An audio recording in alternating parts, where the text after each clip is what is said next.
네, 6시간 만에 계엄 정국이 마무리되면서 당국은 혼란 속 안정화 노력에 부심입니다. 국내 증시도 잠시 후에 문을 여는데요. 금융시장 충격은 불가피해 보입니다. 우리 경제파장 전문가와 짚어보겠습니다. 김대호 글로벌 이코노믹 연구소장과 함께합니다. 어서 오십시오. 어서 오십시오. 네, 반갑습니다. 네. 자, 지금 계엄령 선포가 됐다가 이제 해제되는 그런 상황을 밤사이에 겪었는데 국내외 시장에서 당혹감이 굉장히 컸을 것 같아요. 일단 밤사이의 상황부터 정리를 좀 해주시죠. 네, 밤사이에 뉴욕 증시나 유럽 증시 전 세계가 그야말로 큰 놀라움 속에 요동을 쳤다 이렇게 네. 볼 수가 있습니다. 이것을 지수로 보면 두 가지로 나누어 볼 수가 있는데요. 네. 뉴욕 증시에서 이제 메인 스트림에서 거래가 되는 다우 지수나 S&P 지수 이런 것들은 뭐 크게 변동은 없었습니다. 네. 놀라기는 했지만 좀 더 두고 보자 하는 입장이었습니다. 그런데 우리 45년 전 1979년 계엄 상황하고 확연히 달라진 것 중에 하나가요. 네. 그 당시만 해도 우리나라 주식이라든지 우리나라 채권 등이 외국 증시에 직접 상장되어 있거나 또는 주식 예탁 증서 형태, 이른바 ADR 형태로 간접 상장되어 있는 상품이 그때는 없었거든요. 예. 그런데 지금은 그런 상품들이 많이 있습니다. 대표적으로 포스코가 4.3%나 떨어졌고요. 이 밖에 KB금융, SK텔레콤, 또 한국전력, 우리금융, LG 디스플레이 같은 미국 뉴욕 증시에 상장되어 있는 ADR이 한때 큰 폭으로 떨어졌습니다. 예. 그리고 바로 직상장되어 있는 한국 기업이지만 직상되어 있는 쿠팡은 8%까지 떨어졌습니다. 그다음에 선물, 이제 종합적으로 한국의 종합 주가 지수에게 추종하는 가장 평균적인 지수라고 볼 수가 있는데요. 네. 그게 이제 iShare MSI 코리아 인덱스, 이게 밤에 한국 증시 상황을 가늠해 줄 수 있는 가장 대표적인 지수입니다. 이게 한때 7.212%까지 급락을 했어요. 그런데 예. 시간대별로 보면 우리 국회가 계엄 해제를 의결하고 난 이후에 아주 급격하게 안정되는 급속도 회복되는 보여를 보여서 결국 이제 새벽에 우리 국무회의에서 해제를 최종 확정하지 않았습니까? 예. 그때쯤에는 떨어졌던 부분을 상당히 상쇄해서 네. 충격을 대부분 소화했다 이렇게 또 볼 수도 있습니다. 예. 네. 그런데 변동성이 워낙 컸다 보니까 앞으로도 좀 파장이 불가피할 것으로 보이는데 그런데 우리 정부는 9시에 정상 개장을 결정했습니다. 어떤 배경일까요? 예, 이것은 대단히 잘한 결정이라고 보여집니다. 네. 오히려 만약에요, 거래소를 정상 개장을 하지 않고 시간을 연기한다든가 또는 하루 이틀 쉬어갔다면 네.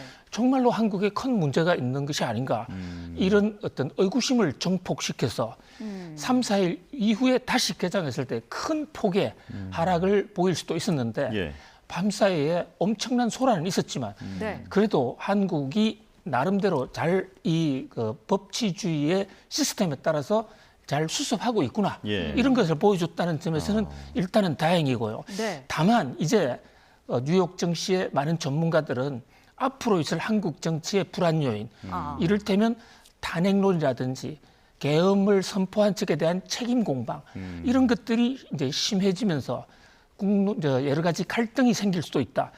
이제 그런 문제. 그다음에 또 예고치 못한 이 계엄 선포 등으로 인해서 국제사회에서 한국은 완전히 민주화된 나라인 줄 알았는데 아직도 변수가 있구나. 네. 이 정권 시장에서 가장 싫어하는 것은 불확실성이거든요. 예. 그렇죠. 그 불확실성 때문에 좀 경계하는 그런 눈초리가 있을 수 있다. 그런 면에서 뭐 우리 금융당국에서 좀 적극적이고 선제적인 비상한 관리가 필요한 시점으로 보여집니다. 예. 네. 사실 그 외인 투자자들이 한국 시장이 좀 안정적으로 생각했던 그런 투자자들에게는 이번 사태가 상당히 충격으로 다가왔을 것 같거든요. 어떻게 보시나요? 그렇습니다. 한동안 올해 들어서 한국 증시가 상당히 좋지 않습니다. 네. 그래서 뭐 한국 엑소더스, 한국 시장은 떠나자라는 네. 얘기가 있을 정도였고, 실제로 외국인 투자들이 계속해서 빠졌고, 외국인 투자자뿐만 아니라 국내에 있는 투자자들도 이른바 서학개미 이민이 러시를 이루었습니다. 네. 요즘 서학개미를 통해서 외국에 직접 투자하는 이런 현상이 일어나서 미국 증시 뜨겁게 달아오를 때도 우리 한국 나홀로 하락을 보이기도 했는데요. 그렇죠. 공교롭게도 어저께 저녁에 이제 외국인이 돌아오기 시작했어요. 예. 그동안 너무 떨어졌다. 한국도 이제 투자 가치가 상당히 높아지고 있다 이랬는데 밤사이에 갑자기 예고치 못한 일이 생기다 보니까 과연 이 이제 그 돌아오려고 했던 이 외국인들 투자자들의 투자 마인드 그 투심을 어떻게 잡느냐 하는 게 큰 문제인데 예를 들면 신용평가회사 같은 경우에서 네. 한국의 그 계엄령 선포와 그로 인한 혼란 등을 계기로 신용 등급을 떨어뜨린다든지 이렇게 되면 충격을 받을 수가 있는데요. 한국은행도 선제적으로 이제 대응을 해서 네. 조만간 뭐 바로 금통위 임시 금통위를 연다는 거 아니겠습니까? 예. 그래서 좀 불을 꺼주기를 기대해 봅니다. 예. 네. 자, 지금 말씀을 나누는 와중에 조금 전에 장이 열려서 거래가 막 시작됐습니다. 지금 현장 모습 보여드리고 있는데요. 지금 코스피와 코스닥 모두 지금 급락세를 보이고 있는 상황입니다. 자, 그리고 환율은 1,415원대로 오르고 있는 상황인데 자, 전문가로서 보시기에 오늘 주식시장 어떤 분위기가 예상이 됩니까? 자, 지금 말씀하신 환율이 제일 문제인데요. 예. 가장 적극적인 반응이 나오고 또 이 환율은 전 국민에게 바로 영향을 주어집니다. 지금 환율이 9시 외환시장 개장되자마자 1,415원 선이지 않습니까? 예. 일단 뭐 불행 중 다행이다 이렇게 생각을 합니다. 예. 왜냐하면 밤사이에 1,442원까지 올라갔거든요. 네. 그리고 마감 시세 우리가 새벽 2시에 장을 마감하는데 그게 1,425원이었습니다. 그때에 비해서는 좀 떨어진 것입니다. 네. 그러니까 계엄 선포에 놀란 어떤 이 외환 시장의 투심은 조금은 안정됐다. 그러나 어저께 정상 낮 시간에 거래가 될 때는 1,401원이었단 말이죠. 예. 거기에 비해서는 여전히 불안한 마음이 반영이 되고 있다. 예. 바로 이런 대목에서 우리 이제 그 최상무 부총리는 유동성에 무제한 공급을 하겠다는 정권시장 안정을 위해서 노력을 하겠다 하는데 이 개장 시세는 이게 동시효과라고 그래서 밤사이에 아침에 일어날 수 없는 사람들까지도 미리 컴퓨터 예약 시스템을 많이 걸어놓기 때문에요. 네. 한두 시간 지난 상황까지 좀 봐서 좀 이 지켜볼 필요가 있다 이렇게 예. 볼 수 있겠습니다. 네. 자, 환율에 대해서 추가적으로 질문을 드리고 싶은데 조금 전에 원래는 한 1,401원 정도에서 거래가 되고 있었다라고 어저께. 말씀하셨는데 하지만 1,410원대로 지금 올라와 있는 상황입니다. 안 그래도 환율이 높아서 힘들었는데 지금 이번 사태로 인해서 앞으로도 고환율 예. 조금 더 유지될 가능성이 있을까요? 이게 결국은 이제 한국에 대한 신용도 그동안의 환율은요 사실 우리나라 경제가 잘못돼서 환율이 올랐다, 우리 통화 가치가 떨어졌다 이렇게 보기가 어려워요. 예. 네. 미국 달러가 이상 강세를 보이다 보니까 한국, 중국, 일본, 뭐 유럽 다 같이 그 나라 환율이 올라갔기 때문에 그동안에 올랐던 환율에 대해서는 우리 경제만의 특별한 문제는 아니었다 봅니다. 그런데 밤사이에 환율이 1,442원까지 올랐는데 이것은 달러의 변동이라기보다는 순전히 우리나라의 지정학적인 요인 이 때문에 환율이 급등을 한 것이거든요. 앞으로 결국은 이제 외국인 투자자들이 한국 상황을 어떻게 바라볼까 여기에 따라서 환율이 결정된다고 볼 수 있는데 가장 중요한 것은 지금부터라도 어떤 확실성 앞으로 어떻게 되어갈까 이게 탄핵이 되고 안 되고가 중요한 게 아니고요. 예. 네. 탄핵이 되면 합당한 탄핵 이유가 있고 또 비상계엄이 선포가 되면 그에 따른 합당한 이유가 있다면 시장은 그에 맞춰서 투자를 하기 때문에 적절히 조화를 이룰 수가 있습니다. 네. 그래서 우리가 흔히 경제 정책에서 가장 중요한 것은 하드 랜딩이 아니라 소프트 랜딩이다. 시장과의 소통이다. 이런 얘기를 많이 하거든요. 예. 네. 지금부터라도 우리 정치가 적어도 법치주의에 따라서 일목요연하게 법에 따라서 민주주의 절차를 잘 지켜 나갈 것이다라는 그런 확실한 메시지를 준다면 네. 안정이 될 수가 있는데 만약에 완전히 갈등 양상, 탄핵을 둘러싸고 정치가 마비된다든지 이러면 실제로 환율이 크게 올라갈 수도 있다. 환율이 올라가면요 우리나라 대외자산 가치라든지 또 물가도 많이 올라가기 때문에 지금 네. 현 상황에서는 환율 상승은 매우 바람직하지 못하다 이렇게 볼 수 있습니다. 예. 네. 자, 조금 전에 저희가 화면으로도 보여드렸습니다만은 지금 원달러 환율 같은 경우에는 15.2원이 오른 1,418.1원으로 시작을 했고요. 코스피는 1.97% 내린 2,450.76. 코스닥은 1.91% 내린 677.59에 개장을 한 상황입니다. 자, 여기와 관련해서 또 속보가 한 가지 들어왔는데요. 10조 규모의 증시 안정펀드를 언제든지 즉시 가동하겠다 이런 이야기가 나왔거든요. 이건 어떤 의미가 있을까요? 예, 증시 안정펀드 이것은 이제 흔히 정권시장에서는 정안기금이라고 그러는데요. 네. 시장이 급격하게 변할 때 정부가 공공자금, 금융기관이 출자해 놓은 돈이 있습니다. 네. 10조 원 정도면 뭐 한 기업이나 또는 일순간의 주가 하락이나 급등을 막을 수 있는 충분한 유동성이 되는데요. 이 10조를 비상대기시켜 놓고 예. 급격히 변하면 쓰겠다 이런데 지금 불행 중 다행이라고 할 수가 있는 것이 밤사이에 한국 정권 시장을 추종하는 한국 정권 시장 상황을 가장 잘 보여주는 그 EWI라는 주가 선물 지수는 7%까지 떨어졌는데 지금 개장 시장 상황을 보면 1.97이지 않습니까? 예. 네. 그래서 하락은 해서 좀 뒤숭숭한 분위기긴 하지만 하락폭이 밤사이에 있었던 뉴욕에서의 발작 현상 여기에 비하면 상대적으로 적었다.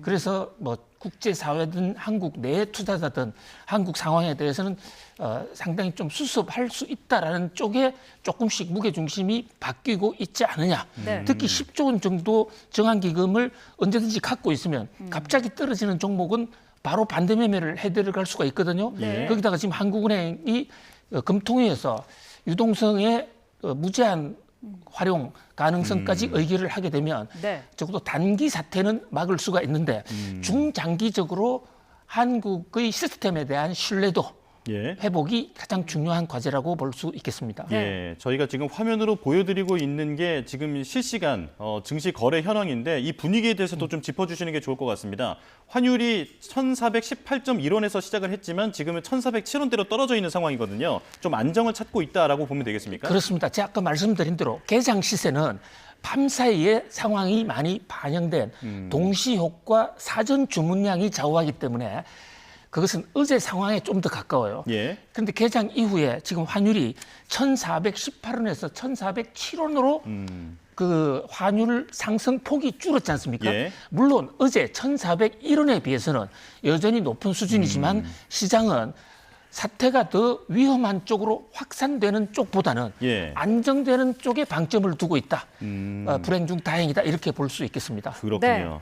자, 김병환 금융위원장도 10조 원 규모의 증시 안정펀드를 즉시 가동하겠다고 밝혔고요. 최상목 부총리도 무제한 유동성 공급을 언급을 했습니다. 자, 우리 경제 수장들 어젯밤에 이어서 오늘 아침에도 이제 회의를 여는데 어떤 내용들을 우선적으로 좀 논의를 해야 될까요? 예, 두 가지 측면입니다. 우선 첫 번째는 단기적으로 당장에 닥칠 수도 있는 어떤 이 발작 현상, 이것을 경제학에서는 텐트럼이라고 그럽니다. 네. 텐트럼 현상은 뭐 사람도 갑자기 심장 쇼크가 온다든지 이럴 수가 있는데 그때 응급 처치를 하는 바로 그런 면에서 정한기금이 매우 효과적이고요. 이미 네. 뭐 10조 원 이상의 정한 대금을 비상대기 중이다. 뭐 적절한 조처로 보여집니다. 그밖에 이제 둘째로는 해외를 향한 국제 투자가들이나 신용평가회사들 또 국제금융기관을 향한 한국의 그 경제정책의 안정성 그리고 제도적 시스템 변화 이런 대목에 대해서 좀 건실한 메시지를 주는 이런 정책 이런 것들이 오늘 금통위나 또는 이른바 F4 회의라고 그래서 예. 기획재정부 장관, 금융위원장, 금융감독원장, 한국은행 총재 등 네 분이 모이는데 이분이 사실 돈줄을 쥐고 있는 분들이거든요. 네. 이분들이 사실 어제 밤을 새우다시피 해서 계속 만나고 있다. 그래서 단기 수습은 뭐 그런 대로 해 나가고 있고 지금은 중장기 계획을 좀 더 체계적으로 만들 때다 이렇게 보여집니다. 예, 지금 중장기 계획을 언급하셨는데 조금 전에 속보로 전해드린 그 김병환 금융위원장이 증시 안정펀드 10조 원 규모를 이제 언제든지 가동할 준비가 되어 있다. 그리고 최성목 부총리는 무제한 유동성 공급을 하겠다라고 언급했는데 이 부분이 예전부터 지금 최근에 증시가 이제 불안한 상황에 대비해서 예전부터 준비가 되어 있었던 정책들인 겁니까? 이게요, 1997년에 우리가 IMF 금융 위기라는 걸 맞습니다. 네.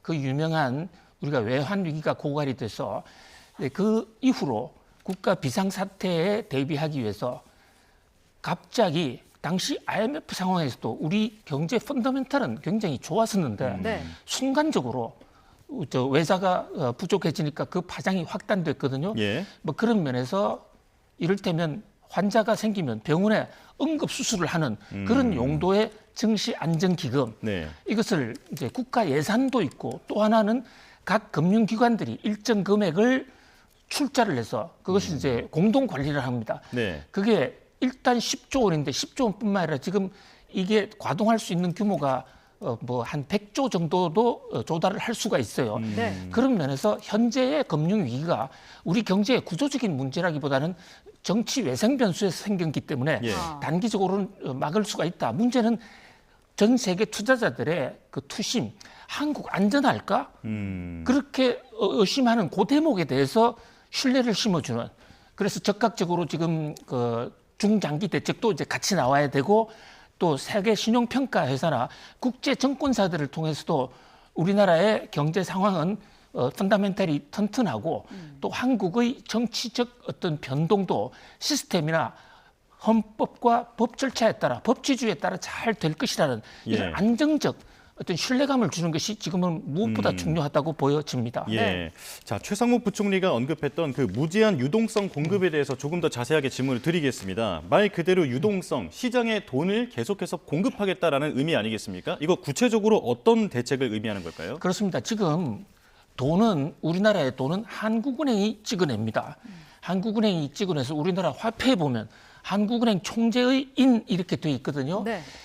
그 통화량이라는 게 뭐 이게 그 돈이 결국은 주식시장에도 수요와 공급을 좌우할 때 주식을 살 수 있는 힘이 통화량인데 일정 투자자들이 한국 상황을 겁을 내서 시장을 빠져나가면 네.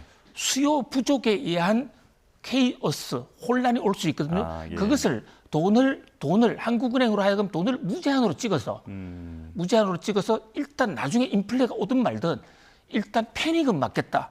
이런 상황이거든요. 예. 그러니까 금융 당국이 쓸 수 있는 화폐 개혁을 뺀 조처 중에서는 가장 강력한 조처인데 아, 예. 보통 통상적으로 유동성 무제한 공급을 하고 이런 조처를 발표하면 유동성을 실제 공급을 안 해도 시장에 안정을 주는 그런 효과가 상당히 있습니다. 아, 예. 그만큼 각오가 결연하다. 금융시장 안정을 위한 최상목 부총리의 어떤 시장 안정을 위한 수호 의지라고 볼 수가 있겠습니다. 메시지 의미가 있다. 예. 네, 알겠습니다. 앞서서 소장님께서는 만약에 이제 탄핵 정국이 이어진다거나 할 경우에는 우리 경제에 미칠 영향이 장기화될 수도 있다라고 말씀을 하셨는데 우리가 이미 사실 한 차례 대통령 탄핵을 경험해 보지 않았습니까? 예. 그때 당시에 우리 경제 상황은 어땠습니까? 예, 그때도 우리 경제가 크게 나쁘지 않았습니다. 네. 그럼에도 불구하고 이제 갑작스러운 사건들이 이른바 최순실 게이트 등이 터져 나올 때 주가가 좀 휘청했는데요. 네. 그러나 혼란스러운 정치 상황이 오래 가지는 않았고 그때 가장 큰 장점 중에 하나는 당시 대통령실도 또 탄핵을 주도하는 의회도 그리고 국회죠 우리는 또 헌법재판소도 매우 질서 있게 시장에 예상 가능하게 그러니까 해외에서 받아볼 때 탄핵을 한다는 그 자체를 두려워한다기보다도 네. 도대체 왜 탄핵하는 거야? 또 탄핵이 될 거야 안 될 거야 이런 불확실성 이것 때문에 초기에는 정시가 좀 흔들렸습니다만은 질서 있는 안정적인 탄핵이 계속 추진되면서는 부터는 뭐 시장이 많이 안정됐다. 네. 이렇게 불확실성보다는 앞으로 어떻게 될지 모른다는 그 불안감이 네. 정권시장, 금융시장의 최대의 적이다 이렇게 볼 수 있겠습니다. 네, 네. 역시 시장은 불확실성을 싫어한다라는 말이 딱 맞는 말인 것 같은데요. 자, 코인 시장에 대해서도 여쭤보겠습니다. 지금 계엄 선포 이후에 코인 시장 내에서도 크게 변동성이 나타났는데 지금 상황 어떻습니까? 예, 밤사이에 비트코인 무려 30% 한꺼번에 떨어지는 아주 대폭락을 했습니다. 예. 자, 이게 코인 국제 거래가 다 같이 이루어지지만은 문제는 한국 시장에서 급격하게 한국의 코인 개미들이 집중적으로 코인을 팔았다고 볼 수가 있고요. 네. 지금 다른 금융시장과 달리 코인 시장에서 한국 개미들의 영향력이 굉장히 큽니다. 그러니까 미국이나 중국에 있는 투자자들도 한국에 계엄령이 생겼어. 무슨 내용은 잘 모르겠는데 일단 한국이 주도하고 있는 이 비트코인 팔고 보자. 이래서 엄청나게 빠졌는데 이것도 새벽 1시 어젯밤 상황이죠. 1시 이후에 국회에서 이 계엄령 해제안이 의결이 되면서 낙폭을 거의 만회했어요. 예. 그러면서 평상시 수준으로 거의 돌아왔다.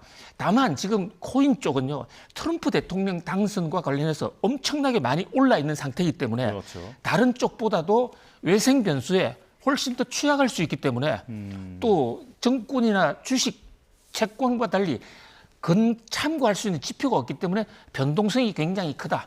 그런 만큼 좀 더 조심할 필요는 있다. 이렇게 볼 수 있겠습니다. 예. 네.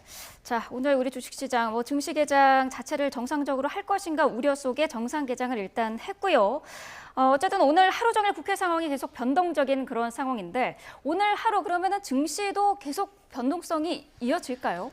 그렇습니다. 전 세계가 지금 과연 이 한국 상황을 어떻게 판단할까 네. 하는 문제에 따라서 자금 흐름이 좀 출렁일 가능성이 있습니다. 네. 다행인 것은 적어도 현 상황, 개장을 한 상황이 지금 15분이 지나갔는데 네.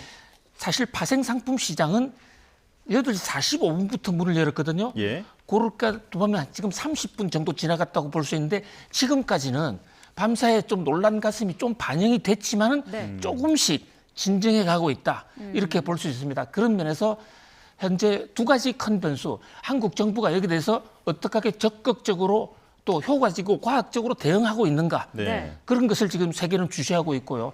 이제 또 하나는 지정학적 변수. 과연 한국의 정부 여당이나 야당이 밤사이에 있었던 그 계엄령 선포와 또 갑작스런 선포, 그에 따른 또 급속한 해제, 이 상황에 관련된 책임론, 공방이 좀 일어나겠죠. 네. 그런 문제에 대해서 한국 정부라 어떻게 정치권이 현명하게 해결해 가느냐.